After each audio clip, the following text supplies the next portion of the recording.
Bear with me, I have stage fright. Not a good speaker, but I'm going to try to tell you about my son. Nino and his battle with this rare and deadly disease. It's an unbelievable story, and had I not been there, I could have never comprehended the magnitude of this horrific disease and suffering. Antonino Minotti Ciccio was born the day after Christmas in 1988. He was 9 pounds 4 ounces, gray eyes and blonde hair. He was loved and adored by his 2 older sisters, Teresa and Tina.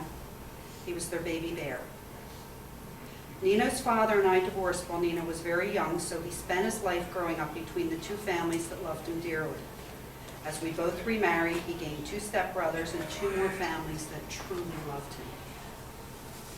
Nino was happy, well-adjusted, he was respectful, quick-witted, funny, he was an athlete, he was artistic, he was smart, he was really smart.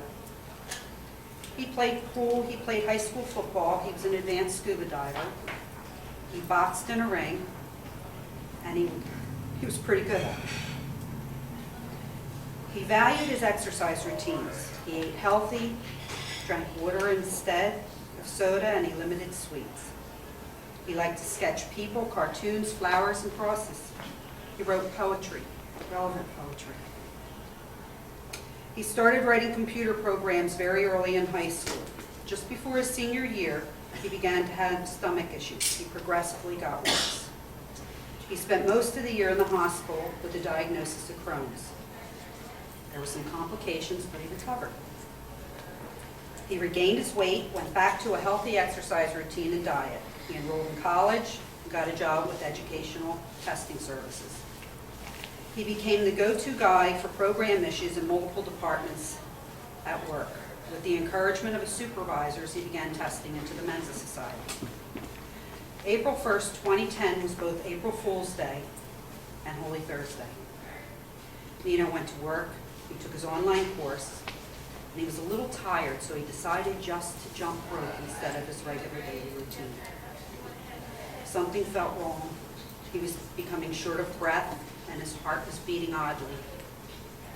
His father thought, let me be safe and just take him to the ER. In the ER, after taking Nino's vitals, they rushed him into the back, telling his father that Nino was in heart attack mode. And that a cardiologist was called, and they were prepping Nino for an emergency catheterization of the heart. Marty, his father, picked up his phone and woke me up. It was 11:30 p.m. I said I'd be right there. I walked in, sat next to his father, who looked like he was in shock.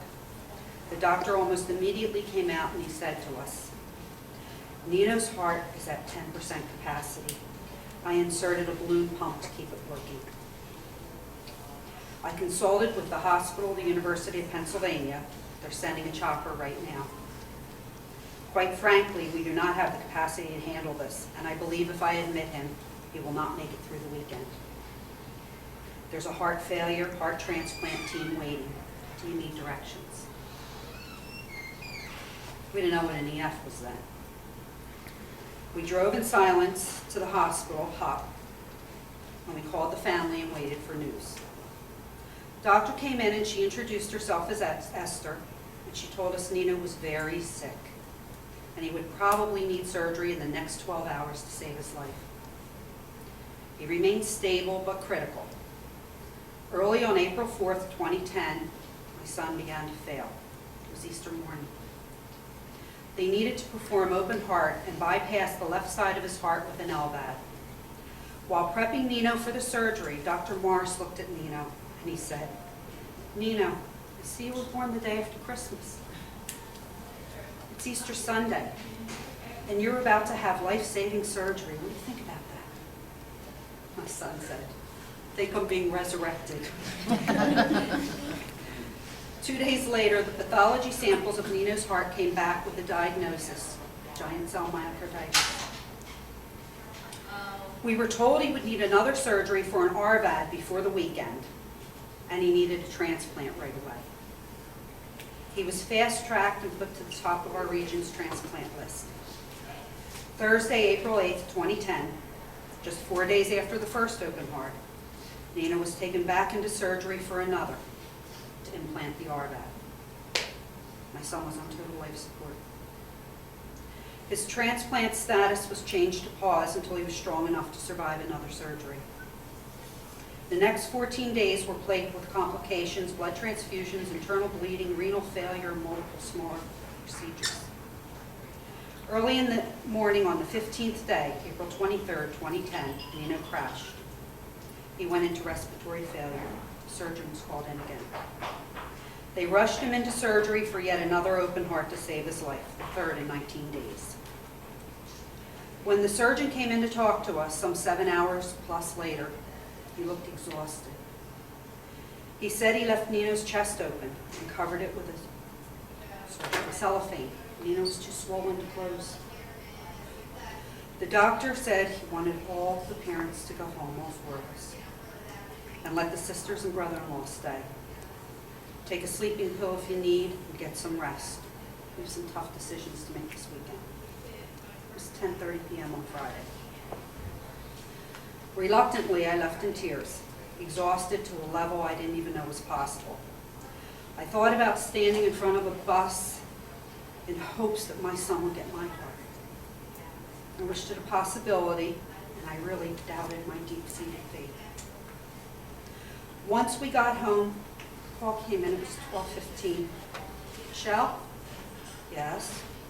This is Nicole from Transplant. Come back. We have a heart. And I thanked the Lord, and at the same time, my heart grieved for the donor's mother.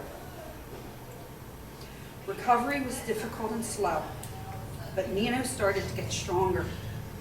We thought this was it. Take the meds, have biopsies, we'll visit his doctors. It's going to be okay now. We're so grateful.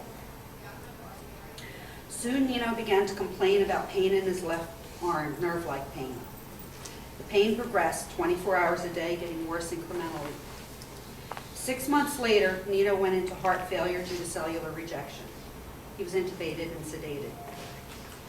This became a regular occurrence, and many times we were told he could not make it. Unable to find a reason for the rejections, the doctors began to question Nino about his compliance in taking his meds. Nino took great offense to this, as this was the only thing in life he could control. He was not going to mess that up. And the pain continually got worse.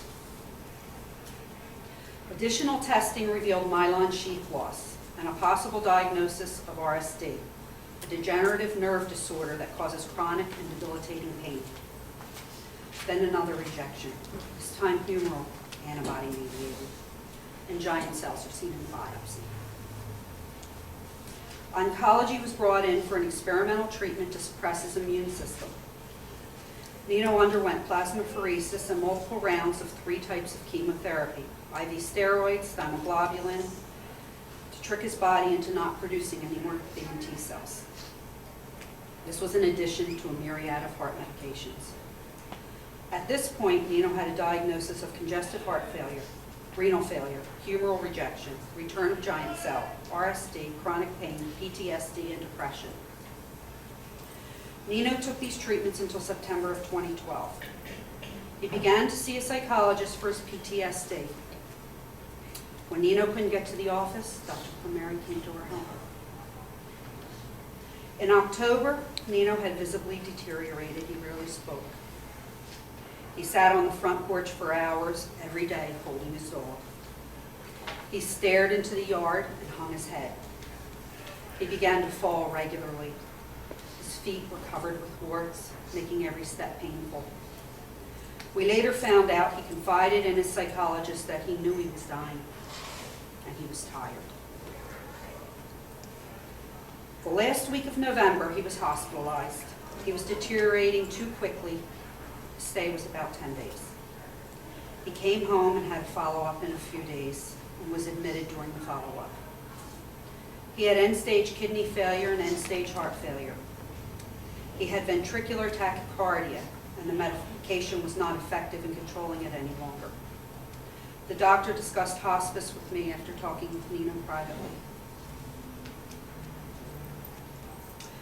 He then discussed it with both of us. Then he discussed it with Nino's sisters. They were angry. They felt we were all giving up. Nino came home on hospice the week before Christmas in 2012. My daughter, Nino's oldest sister, is a nurse, and Nino asked her to be his medical power of attorney and advocate. She stayed at my house with her 4-year-old to help with Nino's care while her husband cared for their 2 older children in their home. Christmas Day, he developed severe pain in his right lower back, kept getting worse, and they increased the morphine. He spent Christmas Day 2012 and his 24th birthday in a hospice bed and in pain.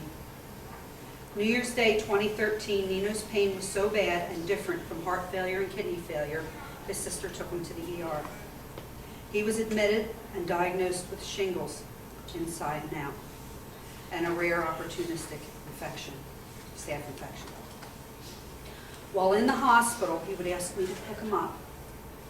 He would place his arms around my neck and I would hold him while he laid his head on my shoulder. It helped his pain. I think he needed the comfort. The doctors decided to take Nino off the immunosuppressants and they installed a water pump. The doctor said, take him home, make him soup. Don't let him die in here. I brought my only son home and made our den his bedroom. We sat vigilant at his side day and night. Nino was in and out of it for the next few days. He did not want to be catheterized, so I would help him up to the commode next to his bed. I would hold the urinal when he couldn't. He was only about 120 pounds then. January 7th, 2013, his kidneys began to produce more urine. This was a good sign. He became lucid and seemed stronger. Talking with his sister Teresa, watching a movie with his stepbrother Alex, playing video games with his sister Tina. When everyone had gone home, Teresa went upstairs to bathe her youngest, and my husband went downstairs to watch TV. Nino had to urinate, so I bent over and put his arms around my neck. I then swung his legs off the bed carefully, helped him up slowly, and started to pivot him on the commode. He let go of me to steady himself, and he looked at me and smiled. "Oh, privacy, please." "You sure?" She said yes. I said I would be right outside the door, and I left the room. It was only about 3 minutes when I heard the thud. I ran into the room where Nino was lying face up on the bed and perfectly still. I ran to where his face was and quickly looked at the way his heart was beating and not beating. I tried to comfort him and said, "You're going to be okay, son. I love you." I placed my hand on his heart and his eyes rolled half shut. I screamed for Teresa and my husband Vic, and they tried to resuscitate him. My 4-year-old granddaughter looked at me and said, "Did Uncle Nino go to God's house?" Nino had what seemed like innocuous symptoms for 4 months prior to his heart failure. Could he have been diagnosed then? Probably not. The symptoms were not severe and the information was difficult to find. Rare diseases take an average of 7 years to diagnose. 25% of all hospital admissions are for rare diseases, but they represent 45% of all billings. 7 years. That fact astounded me. Myocarditis doesn't give you much more than hours to diagnose, and if you're lucky, days. With today's technology, we should have the ability to give every doctor every tool and every piece of information that he can use in the most efficient manner possible. After all, we are talking about saving lives. What if we had a central registry for all undiagnosed symptoms and sudden death of young adults and children? The HR 1591 CAL Undiagnosed Registry is a budget-neutral bill that creates such a registry by allowing the doctor to create the symptom model, and it complies with HIPAA. The registry is solely for the doctor's use. A family doctor can enter his patient's symptoms. We'll call him Dr. A. The model will remain in the database. A second doctor, we'll call him Dr. B, has a patient he needs to diagnose quickly or cannot find a diagnosis. Dr. B enters the symptoms. If there's a match or something close in criteria, a numbered model will come up. If the model seems relevant, Dr. B can contact Dr. A, and so a collaborative network is formed. And hopefully, diagnosis will lead to research. Research will be given all the data, and that can lead to more treatment options. The bill has received tremendous bipartisan support. However, to get this bill approved, we need to email or call each one of our members of Congress.